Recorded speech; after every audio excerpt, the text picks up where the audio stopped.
Hi, and welcome to CityBeat. I'm your host, Beej, Recreation Coordinator with Lewiston Parks and Recreation.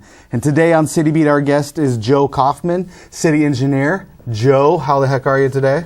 I'm doing great, Beej. Thanks for having me here. Yeah, no problem. So, right now, downtown, there's a big project going on. It is the FEMA Drainage Mitigation Project. Can you talk to our guest about what that is? Well, the Drainage Mitigation Project downtown is a project to go in and increase the size of the storm drain pipes that serve the city so that we won't have damaging floods nearly as often, mainly from thunderstorms.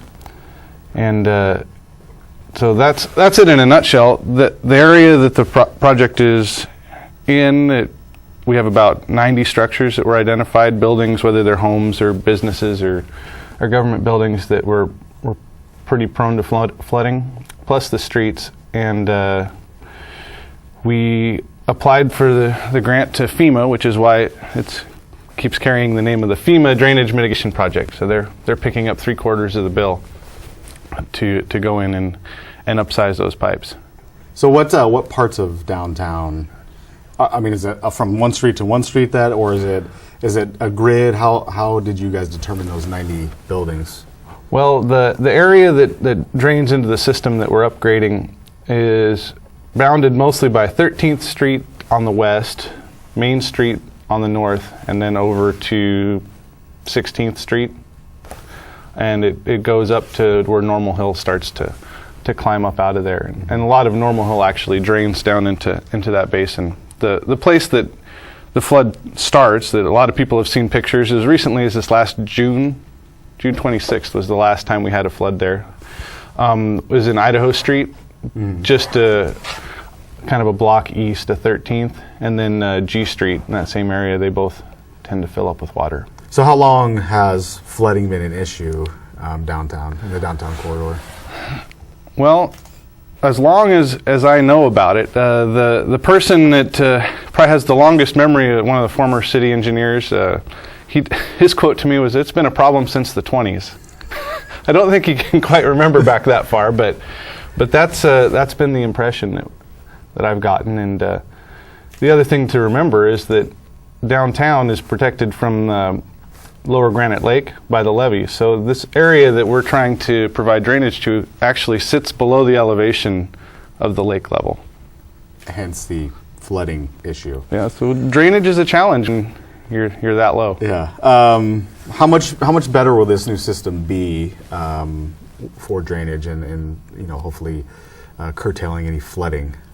Well, it'll be a lot better. I think I've been describing it as 10 times better. Because right now we have a damaging flood on average of every 5 years, maybe a little bit more frequently than that. And the design would lower that down to having some flooding in the streets once every 50 years.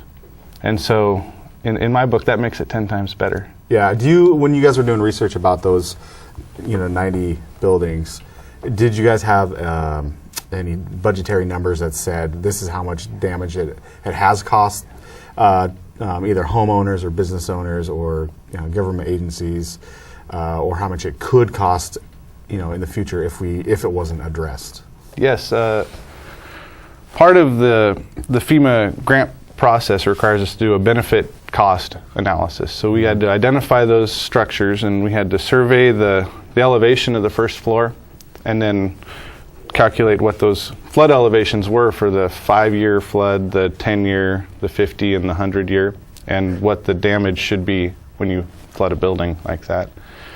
And at the end of all of that, the takeaway was that for every dollar that was spent on this project in total, plus the operation and maintenance for the first 50 years, that we did avoid $3 in flood damages in that basin. So that's part of the reason why they funded the project. Was very cost effective to avoid that future flooding. So why was this part of town completed first? Is it the most damaged area? Is it the most prone to flooding? Historically, I think it's been the most prone to flooding. A study that the city did on called the Stormwater Master Plan that was done in 2001. 2 of the 4 major projects that needed to be done in the city are included in this FEMA project. So it's been an area that has been sort of the top of the list for a long time. And it was certainly the easiest to calculate that benefit cost ratio for. And we have another project that's been funded that's adjacent to this one that's further west, but the design for that one is being worked on right now, but construction for that is at least a couple years out. And where's it slated west of? Well, it'll be centered around 9th Street, but construction will go from, or the drainage is probably in the 11th Street over to possibly as far west as 7th. But the large pipe and the core of the network is going to be down 9th Street.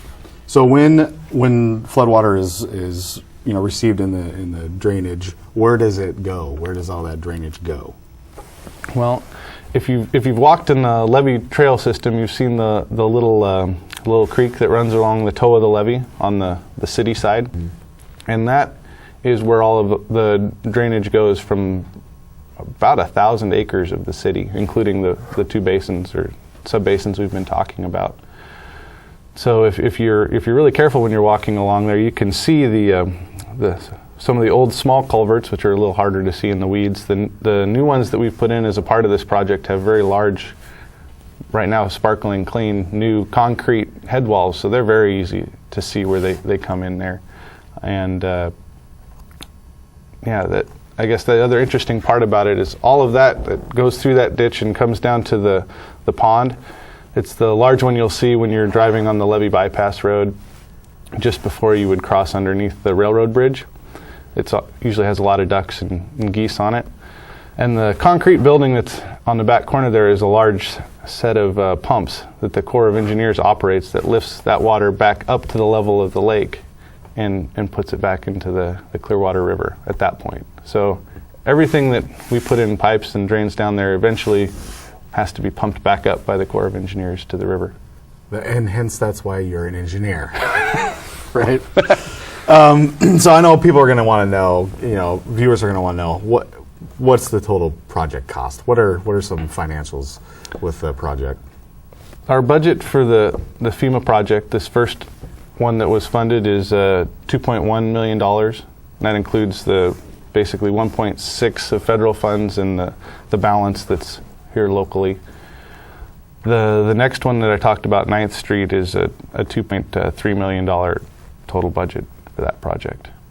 So that FEMA money, that's all federal money. So that $1.6 million is federal funds. Yes. So hence the 3/4 of it being paid federally. For both of them, it's 75% is coming from the federal government to do the work. Good. Estimated project completion for this mitigation project? Well, for the one that is being constructed right now, we're looking at probably the third week of September to have it paved back and be done. And they're working in Main Street right now. They're going to start coming back up 13th Street until they reach Idaho Street at that intersection, and then it should be completed at that point. So they've got a lot of the pipe in the ground now, and once that's done, it's mainly a matter of fixing some curbs and repaving the streets. The second one that we talked about, centered on 9th Street, where the design is not done, it hasn't been let out for bids. I don't know when it will be done exactly yet, but it's about 2 years probably after this one. So you'd be looking at another construction season. But yeah, I mean, it's in the process anyways. Yep. And that's the thing that a lot of viewers and citizens don't understand, is that the project going on right now has been in the works for a long time. It takes not months, it takes years for those types of projects to get from beginning to end. So, what is one of the most interesting things that you've seen dug up through this process, or the construction team has found? Well, one of the more interesting things that we found in several places is the old, there used to be a low-pressure gas system in Lewiston. That the gas works is where Han Rental is, down kind of by where Locomotive Park. And I don't know if you've seen old movies where they talk about gas street lights. Old movies of London, a lot of times they'll have those in there.